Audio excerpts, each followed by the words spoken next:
Ibu bapak saudara-saudara sekalian, Allah tidak melarang kita punya kekayaan rumah seperti ini. Allah tidak. Kalau perlu umat Islam kaya kok, supaya kau angkat derajat dan marwah orang Islam. Jangan kau jadi peminta-minta. Tapi Allah minta syukuri. Bagaimana cara bersyukuri? Satu, perbanyak mengucapkan hamdalah. Alhamdulillahi Rabbil Alamin. Tuan Takur, kita lihat masukin lagi rumah tak lihat lagi. Alhamdulillahi Rabbil Alamin. Ya, masuki lagi, lihat lagi. Alhamdulillahi Rabbil Alamin. Jangan ucapkan dengan lisan dengan benar, kasih dengar telinga. Itu ada bekasnya. Insya Allah berbekas di hati. Apalagi kau sapu-sapu ya rotak. Alhamdulillahi Rabbil Alamin. Itu pasti berbekas, pasti enak dirasa. Dan cuma Alhamdulillahil Alamin. Apa artinya itu? Ada orang biasa bersikir, saya tidak tahu apa nak bilang. Coba lihat di masjid, apalagi masjid-masjid kampung, sama-sama subhanallah dibaca, sama-sama alhamdulillah, sama-sama Allahu Akbar, sama-sama 33, sama-sama mulai. Saya baru 11 dia sampai nih. Karena bilang saja 19. Agak betuan tuh 19. Dullah. Apa itu dullah? Pada cengi cikali. Perbaiki. Alhamdulillahi Rabbil Alamin. Itu cara bersyukur pertama. Alhamdulillah. Wih, tabrakan mobilnya anakmu, tapi alhamdulillah anakmu selamat ji. Alhamdulillahi Rabbil Alamin. Dapat WhatsApp. Salah kirim. Sudah dijelaskan sama suami, salah kirim gitu. Alhamdulillahi Rabbil Alamin. Satu, ucapkan hamdalah. Yang kedua, setelah hamdalah, maka yang kita lakukan berikutnya adalah bertasyakur dan bertafakkur. Apa itu tafakkur? Merenung, evaluasi. Rumah sebesar ini jangan sampai kuburku nanti sempit. Rumah sebesar ini jangan sampai nanti menghimpitku di kubur. Enak rasanya rumah ber-AC kamarnya, kasur spring bed, bagus, kita punya merkuri lampunya. Di akhirat di kubur juga nanti kita punya spring bed dan pakai AC. Alangkah menderitanya di dunia besar begini rumah, sampai di kubur terhimpit kita. Gimana caranya? Mas sudakako. Jangko sekke. Jangko pelit. Nah bilang orang di kampungku kikirigala paku jambatang. Ibu, kutanya ke ibu. Senang suami pelit atau dermawan? Senang tetangga pelit dermawan? Senang mantu pelit dermawan? Tetangga pelit dermawan? Tidak ada orang suka orang pelit. Bahkan orang pelit sekalipun tidak suka sama orang pelit. Iya tuh. Tidak pilih apa kau udah bilang jago piru mana sekeki. Jago piru mana seke sekali itu. Padahal dia juga seke. Begitu jelek nah itu sifat seke. Maka ketika punya rumah begini, datang sekampung tak jangki pelit. Datang keluarga tak jangki pelit. Ukurannya itu kalau kita orang Bugis, tempat makan. Ukuran dermawannya orang Bugis kita itu makan. Maka jangan heran kalau kita datang ke rumahnya orang Bugis, mau jam makan atau tidak, pasti napandre ki yolo. Biasanya kan ada orang tamu jam 12 pi, waktu makan pina kasih makan. Tidak. Kalau orang Bugis, mau jam 2 dini hari, mau jam 3 sore, datang langsung sibuk, nak kasih makan tuan tamunya. Itu salah satu kedermawanan ukurannya makan. Makanya orang Bugis itu beda itu kalau dia di warung dengan suku lain. Kalau orang Bugis biar tidak mau namakan, yang penting kasih rame meja. Dimakan atau tidak rame. Kalau sedikit di atas, na bilang, masih ke. Dek na meluk Yandria Gagana. Itu jangan pelit. Dan tolong tunjukkan saya di dunia ini yang miskin gara-gara dia dermawan. Tunjukkan saya orang yang bangkrut karena dia dermawan. Tidak ada itu. Itu di kompleks yang sudut rumah Ustaz, kaya sekali dulu itu. Cuma karena rajin sedekah bangkrut. Tidak ada. Maka ibu-ibu kalau mau ki kaya, dermawan ki. Ini ibu-ibu ini banyak semua gelannya. Masalah. Ibu kalau mati ki siapa pakai itu semua? Anak, istri kedua. Pasti mi kawin lagi suami tak. Iya, pasti mi kawin lagi suami tak.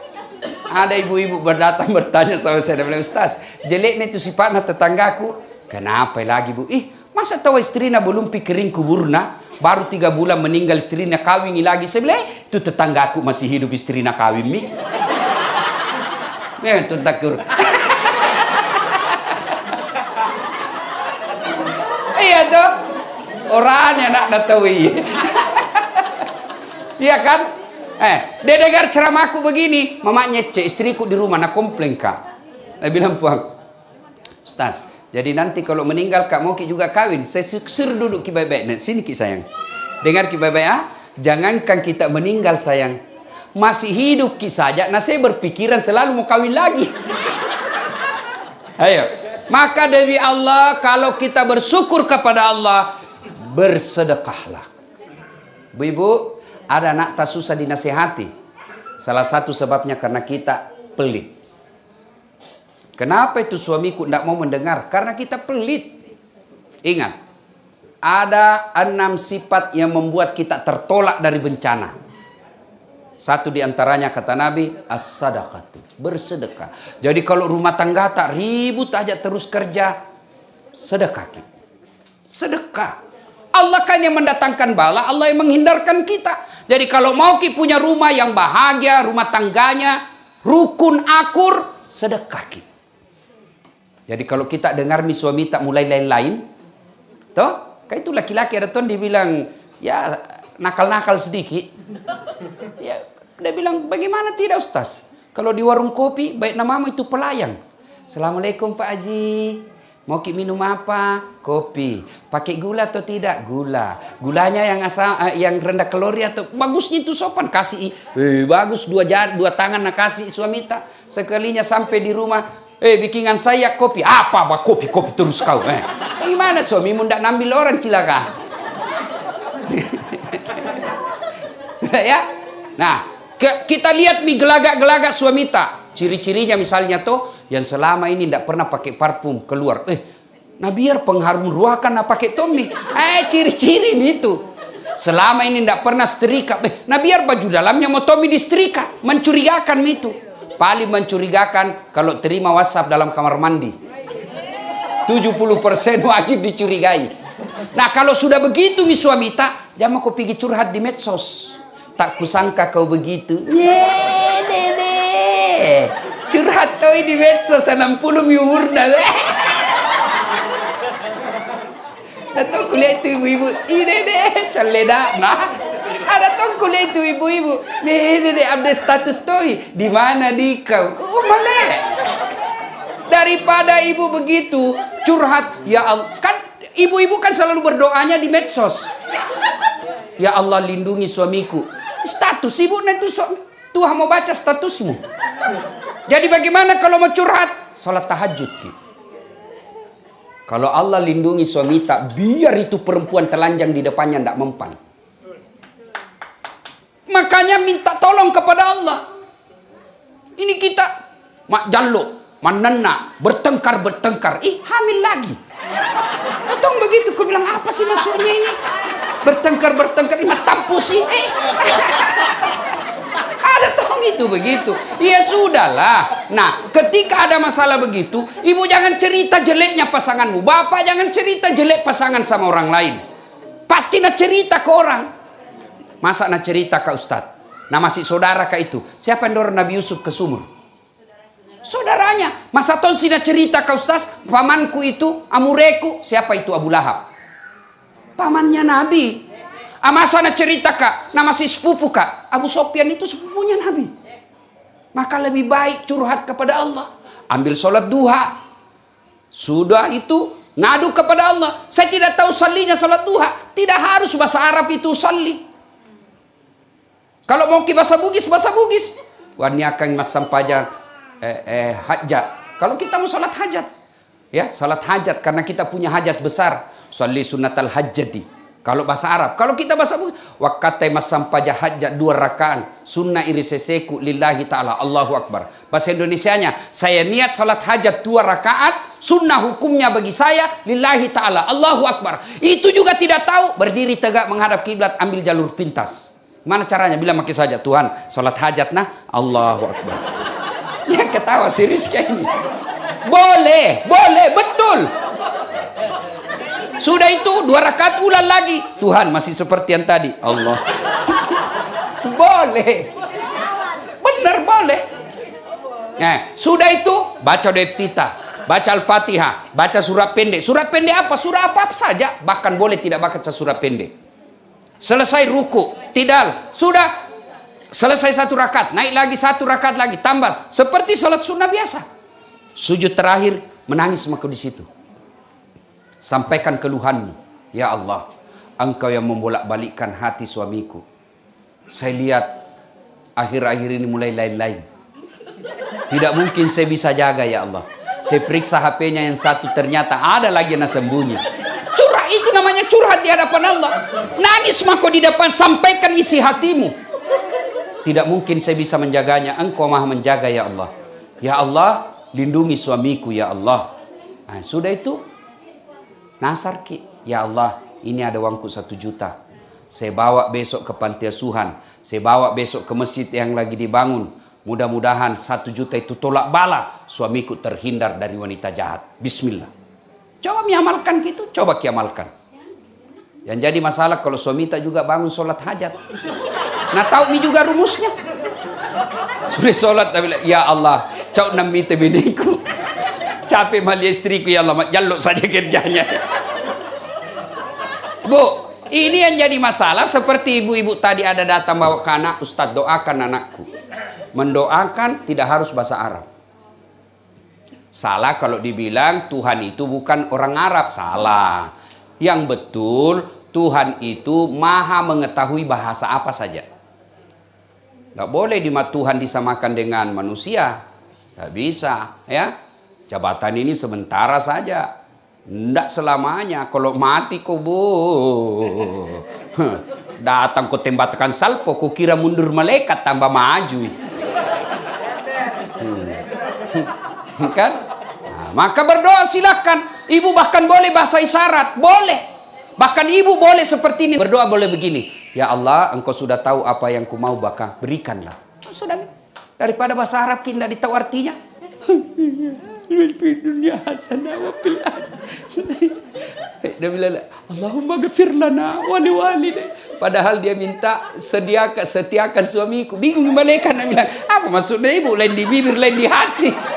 Tidak harus berdoa pakai bahasa Arab ya. Bersedekah tolak bala. Maka kalau ada rezeki Allah kasih kita, bersyukur dengan memperbanyak lafaz alhamdulillahirabbil alamin. Yang kedua bersedekah, yang ketiga jangan takabur. Takabur itu matempo, sombong. Jangan sombong. Kalau ada keluarga tak miskin, jangan pandang enteng kasihan. Biasanya itu ibu-ibu paling banyak pandang enteng keluarganya yang miskin. Kalau pergi pengantin, nak lihat cincinnya orang yang palsu. Nak lihat migelannya. Nak cerita tapi baku kopi itu. Gaji. Ketawa karena begitu gitu. Itu saya saja tadi lewat ada yang bilang itu baju nawatuna di YouTube. Kenapa? Khususai kok. Saya pakai baju kau yang sibuk. Ya kan? Nah, jangan orang sombong itu cerita jeleknya orang miskin, jangan. Ibu kalau punya berlian pakai itu berlianmu, rezekimu. Jangan tomak kau sembunyi, pakai emasmu, pakai semua. Tapi dengan catatan jangan kau hina orang miskin. Bodoh nih tuh suaminya. Mau nih itu dekat istrinya baru palsu. Urusannya orang. Namun semua kini pakai yang asli, tapi kan rezeki Allah yang tentukan. Maka ketika kau lihat orang susah, lebih kau ucapkan alhamdulillahirabbil alamin. Syukurnya suamiku bisa belikan berlian. Umur tak sudah 60 tahun. Kan makin dekat makin dengan sakaratil maut. Sudah panggil itu anak tak, itu ada cincinku nah, jual mako, bikin ko masjid di kampung. Itu nah, belikan mak yang di tanah abang yang palsu. Kalau orang kaya pakai biar palsu, nak bilang tong orang asli. Palsu tosogi ya roh. Nggak mungkin. Palsu nggak mungkin. Itu yang nanya dia orang kaya. Kalau orang miskin asli mi dipakai, nah gimana tong ambil? Maka enak memang jadi orang kaya, ya. Tapi ingat, orang kaya juga itu banyak pertanyaannya nanti. Orang kaya banyak pertanyaannya. Karena di padang mahsyar nanti itu kan diantri orang untuk ditanya. Tersangka pertama, maju. Nama, Inem. Pekerjaan, pembantu rumah tangga. Gaji, 3 juta per bulan. Kau gunakan untuk apa? Tuhan, sebenarnya tidak ada cita-citaku menjadi pembantu.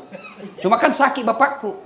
Tidak ada keterampilanku, tidak ada sertifikatku. Saya pergi merantau, jadi pembantu di Jakarta. 3 juta gajiku, 2 juta saya belikan obat ibuku tiap hari, tiap bulan. 1 jutanya operasionalku tiap bulan di Jakarta. Mobil? Tidak ada. Motor?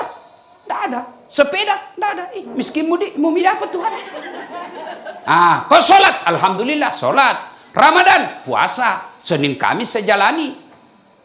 Oh, Inam, meskipun kau hina di hadapan manusia, kau mulia di hadapanku sekarang.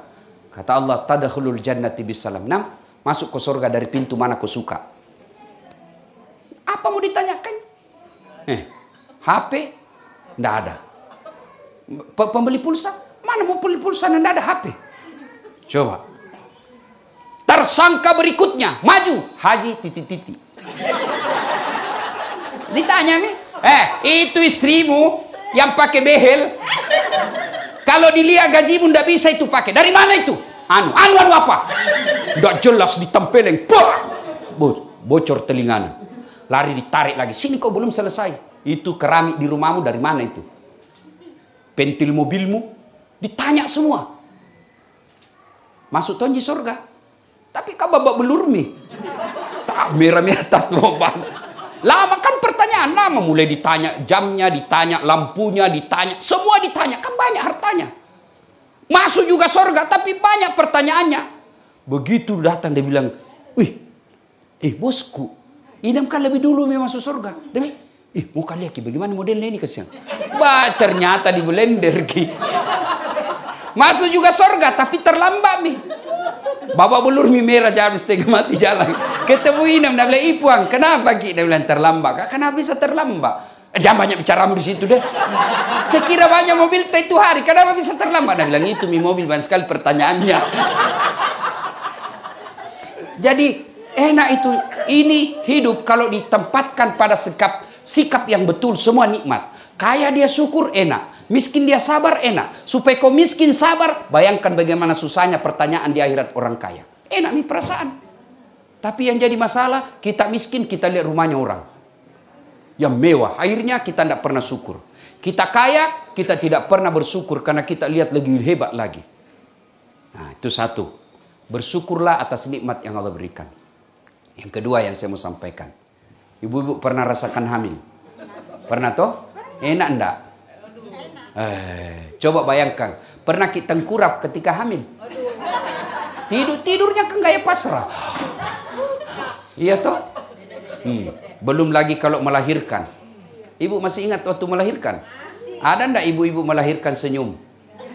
Mentang-mentang istri menteri melahirkan, keluar kau nak? Tidak, tetap Yang ketiga, kata Umar, begitulah cara saya berterima kasih kepada istriku yang telah menyusui anakku. Masih ingat waktu menyusui, Bu? Apalagi waktu tumbuh giginya. Waktu nagigi kok gigi kak? Tidak. Cabolo tuh kasih lepas ko na una. Siang anak na malam bapak na.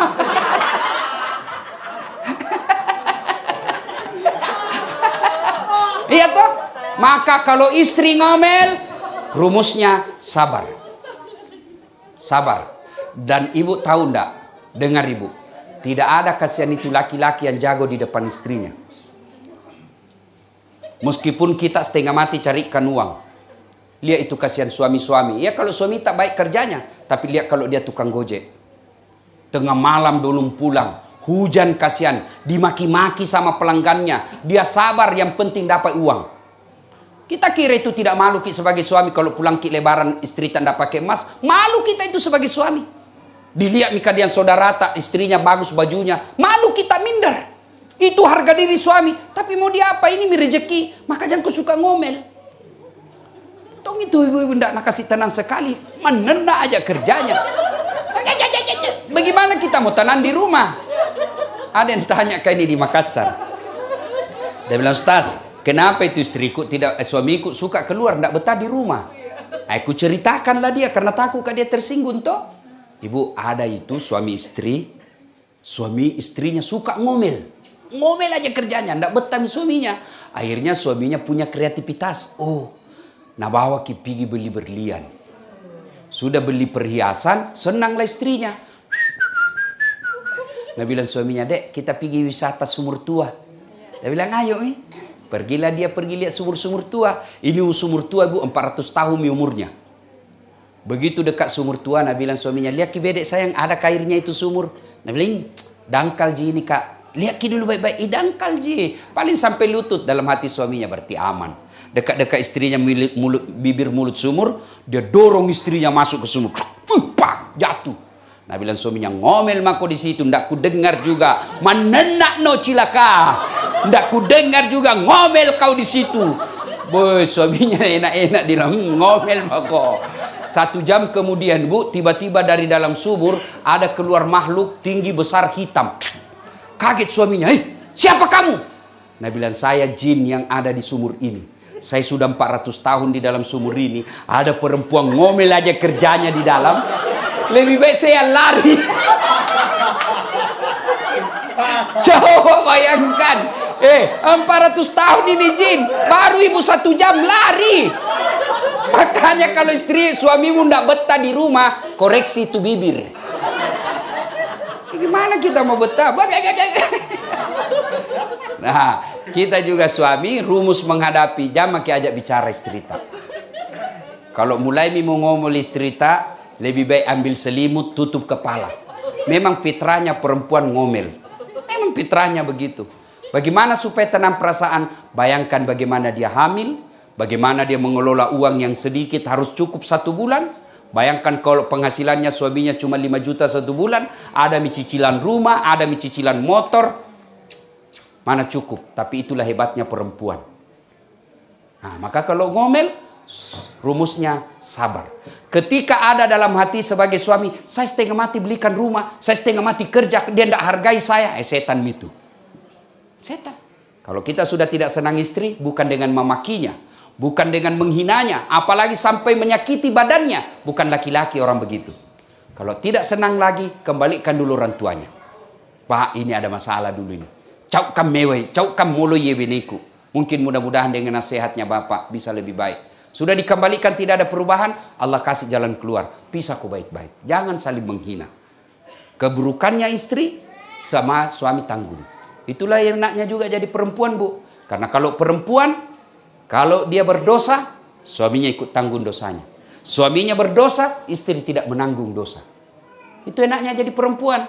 Kalau suaminya ulama, tapi istrinya tidak pakai jilbab, istrinya tidak sholat, istrinya tidak puasa, ku anfusakum wa ahlikum nar. Itu suami nanti yang tanggung di akhirat.